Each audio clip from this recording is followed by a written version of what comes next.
The World Bank's portfolio in Uganda, which includes 17 national active operations, currently stands at 2.1 billion US dollars, approximately 8 trillion shillings. But going forward, there'll be no new lending from the development partner to the government of Uganda until what they have termed as outstanding issues of performance of these elaborate loans are ironed out. The statement reads, the World Bank Group took a decision to withhold new lending to Uganda effective August 22, 2016, while reviewing the country's portfolio in consultation with the government of Uganda. We continue to actively work with the Ugandan authorities to address the outstanding performance issues in the portfolio, including delays in project effectiveness, weaknesses in safeguarding monitoring and enforcement, and low disbursements. We reiterate our commitment to doing everything possible to work closely with the government of Uganda, as well as with our stakeholders, to support the country's development and ensure that all World Bank-supported projects deliver tangible and long-lasting results to all Ugandans, especially the poor and vulnerable.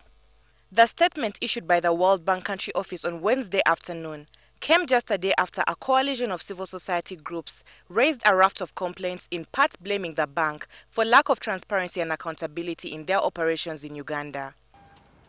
We expect the World Bank to use its position to ensure that the 2014 parliamentary report on the mismanagement of the electricity sector and the 2016 Commission report on the operations of Uganda National Roads Authority, as well as other reports regarding lack of accountability and corruption in Uganda, are implemented. Citing an earlier report by the Bretton Woods Institution that Uganda loses in excess of 500 billion shillings annually to procurement-related fraud, the civil society actors also warned that single sourcing violates the guidelines in the Public Procurement and Disposal of Public Assets Law. I mean, we have no problem with using Chinese, but is the rightful procedure? When you look at the PPDA rules, do they only provide for single sourcing? Because when you're using single sourcing, you're closing out other people.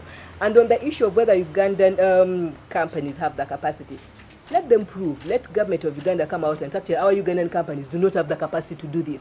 Because then otherwise, how are we going to build the local capacity of our people? On the general oversight roles associated with multilateral lenders, the civil society activists also claim that there's no value for money to the greater population. We simply cannot continue to acquire loans that benefit largely the sources of those kinds of loans. We think that the bigger beneficiary should be Uganda and Ugandan taxpayers for whom the loans are acquired. In one of the contentious World Bank-funded projects, construction of the Kamwenge-Kabarole Road, undertaken by a Chinese contractor, was suspended over claims of human rights abuses in the local community, including defilement by some of the contractor's employees. Ingrid Nantege, NTV.